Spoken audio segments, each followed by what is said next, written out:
What's the best exercise for me? Is it cardio? Is it strength? I'm going to answer you not only what's the most important thing to do as far as the exercise, but I would also explain how to manage your day and how to manage your years as far as exercising correctly so you can continue to get better and avoid aches and pains as we grow older or as we go through our lives. Strength training is no doubt more important than cardio. As a matter of fact, without strength training, your life quality is not going to be as great as if you were using it. Strength, muscle is youth. After the age of 30, we are slowly starting to lose muscle and gain body fat. It's a natural process. If you're a woman, 20 years old, on the average, you will have 20% body fat at the age of 20. At the age 30, if you maintain the same lifestyle and diet, your body fat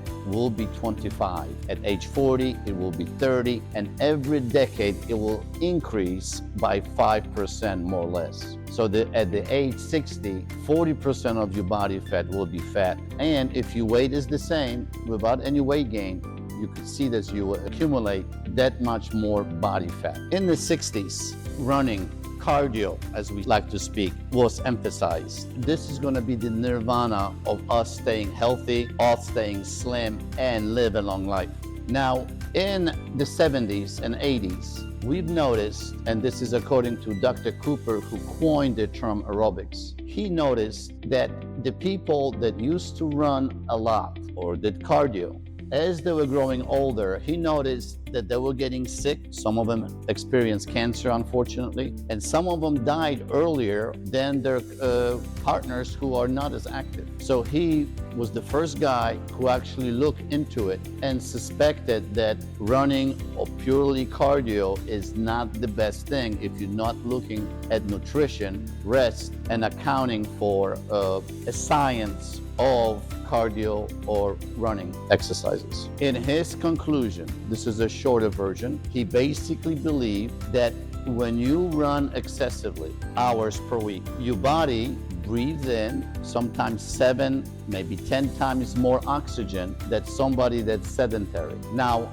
oxygen, the outside air, is compromised by free radicals. So the more air we breathe, the more free radicals we ingest. Now, the free radical is a molecule which usually is missing an electron, so it robs your own healthy cell from that electron when you breathe it in, creating that healthy cell into cancerous cell or into disease or inflamed cell. So what he stipulated is by getting more oxygen, we have to combat that with better nutrition, that we have to take more antioxidants. So that in itself, to me, it is a sign that you're actually working against your body if you're running excessively, especially as you grow older. Now, very often, people that are good runners and they love running, I hear that they do it because it clears their mind. And I totally agree. But in my opinion, it is a form of addiction, just like any other ones. Excessive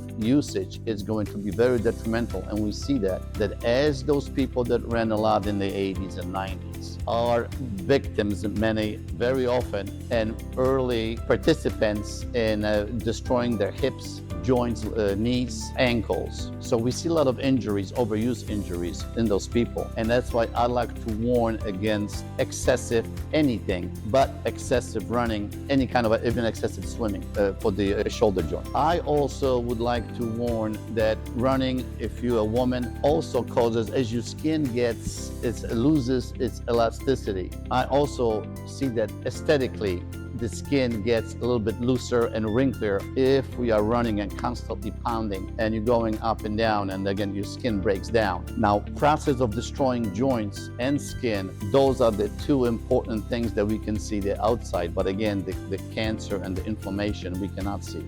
So I would warn against aerobic exercise exclusively or excessive cardio. So again, that would point us to having a balanced strength training routine which preserves youthful appearance and health.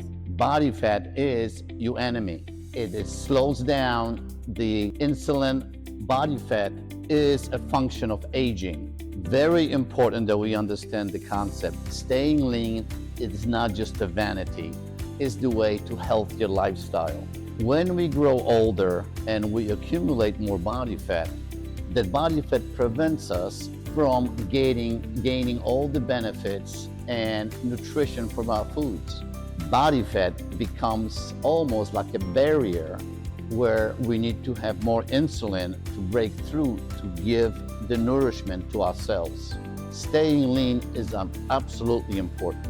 So if you accept the premise that muscle is good and body fat is not good, then what do we do? How do we gain and hold on to that precious muscle? Well, number one, we have to know how to create training regimen that will allow us to stimulate your tissue to grow, but at the same time, do not overstimulate it so you start to hurt and develop inflamed joints, or if hopefully you will never go that far or hopefully experience an injury, which will prevent you from any kind of training, and it will deteriorate your body a lot quicker than if you were non-injured. So what's the proper amount of time to exercise? I usually like to exercise no more than 3, maybe 4 hours in a week. And that includes some walking. It includes body weight exercises, as well if you consider playing tennis, or even if you consider playing racquetball, that time is also included. How much time is appropriate for training? The time is very important to manage properly, because again, we don't want to overtrain. So I personally like to keep my strength training and with my clients only to about 4 sessions a week, 30 minutes each, or 3 sessions of 45 minutes. So roughly 2 hours every week should be sufficient. Any more than that, and we are running into a problem of overtraining, and any less, it will be very difficult for us to maintain or gain muscle. A proper strength exercise session should include aspects of flexibility, cardio, and strength.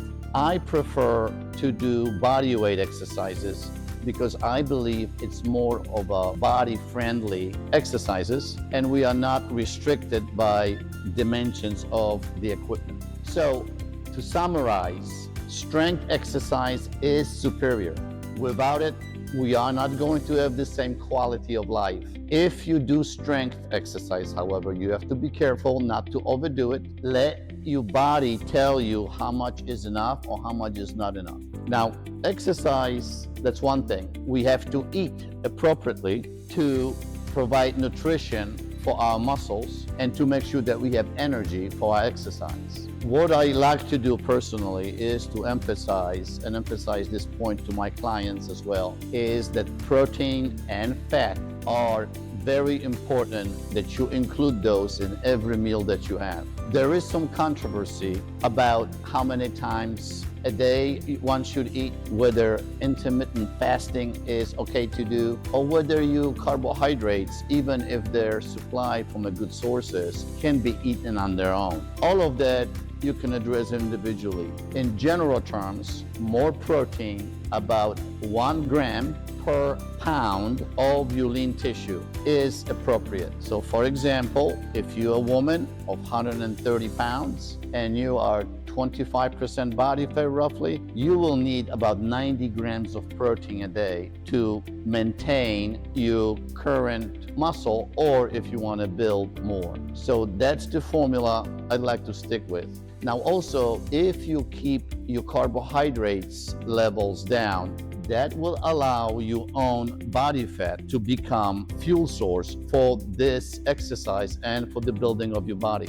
So very important that every meal contains protein and good fats. Fats that come from sources like an avocado, beef, eggs. We want to make sure that they come from fatty acids and not the vegetable oil types. So now we can assume that you have proper exercise, which include strength and body weight exercises, fueled by proper nutrition. Now it's time to put everything together, and how do we create a program that's sustainable? I like to talk about not feeling guilty if you're not perfect at all times. There will be days where you're going to be very successful. You will get plenty of sleep. You will also have more than enough of good nutrition, and your exercise session will be excellent. I like to call this day a green light. On the day that you maybe miss one of those very important parts, I would want to call it a yellow light. And a red light when I'm totally horrible birthday party, I'm wrong on all counts,